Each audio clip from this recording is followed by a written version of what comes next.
Hi, today we're going to talk about battery adapters and why you should not buy cheap Amazon or eBay battery adapters.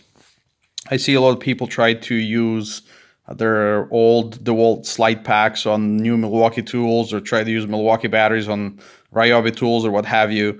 Um, it is a bad idea, and I'll explain why.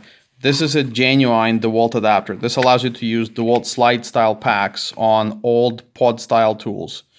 DCA 1820. And we're going to open it up and we're going to look inside. So first you see that there's 4 pins on the bottom, unlike cheap adapters. And the reason why there's 4 pins, because you have your negative, your positive, and then these two are called system management bus. There's a microcontroller or microchip inside that communicates with another microchip that's inside the battery. And this part here, that's a MOSFET, it's a transistor that disconnects the tool. So it disconnects this terminal here. You can see the yellow wire going to this rivet here, and that's a big heatsink because this thing will get really hot once you run a lot of current through it. This thing is rated to 173 amps, but you can notice this wire here is really thin. That's because there's a fuse inside here, and it acts as a current limiter as well as a fusible link. So I don't think you'll be able to draw 173 amps from this thing. This will probably blow at, I don't know, maybe 60, 70 amps or something like that.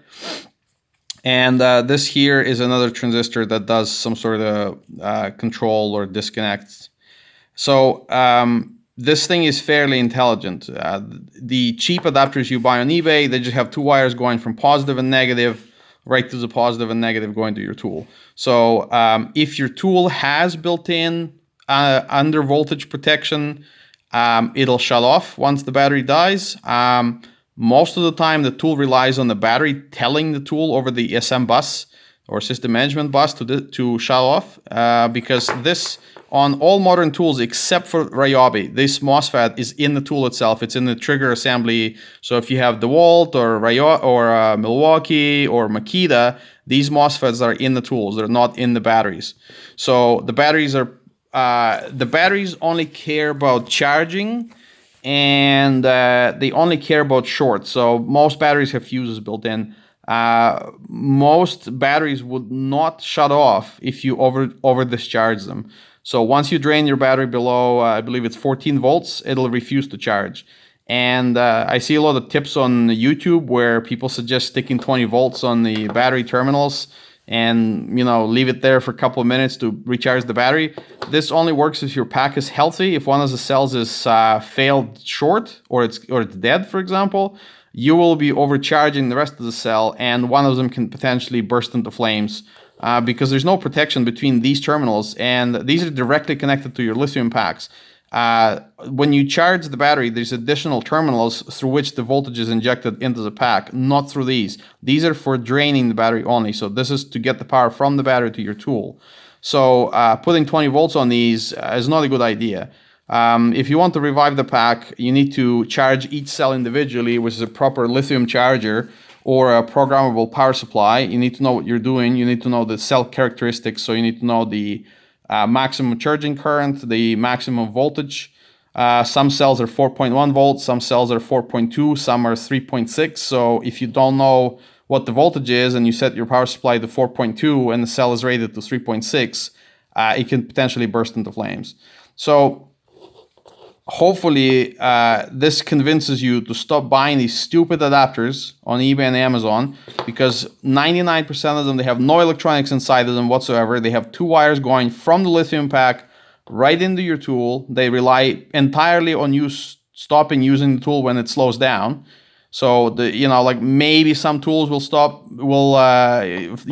disconnect the internal MOSFET when they see the battery draining. But like I said, majority of tools, they rely on the system management bus and communication between the battery and the tool. Milwaukee calls it RedLink, DeWalt calls it something else, whatever.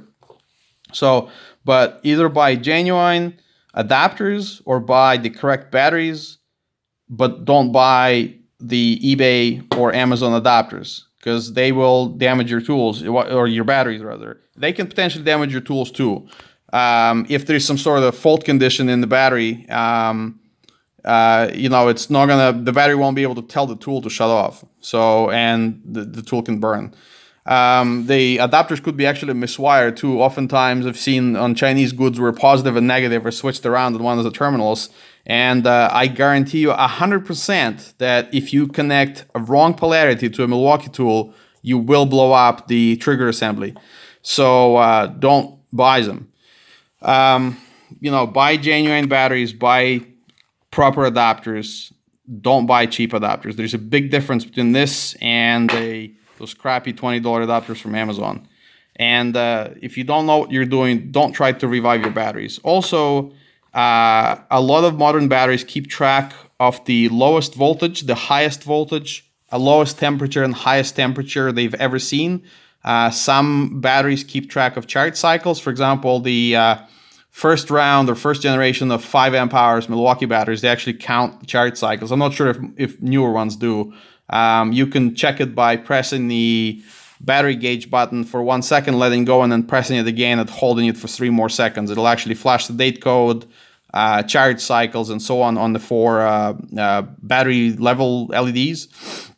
So if you kill a battery and you bring it to a service center, it is entirely possible they can stick it on the service charger and be able to tell that you've actually over discharged it and the electronics inside did not fire. So they'll know that you rigged an adapter or something like that, and there's a potential they'll tell you to pound sand and not replace the battery.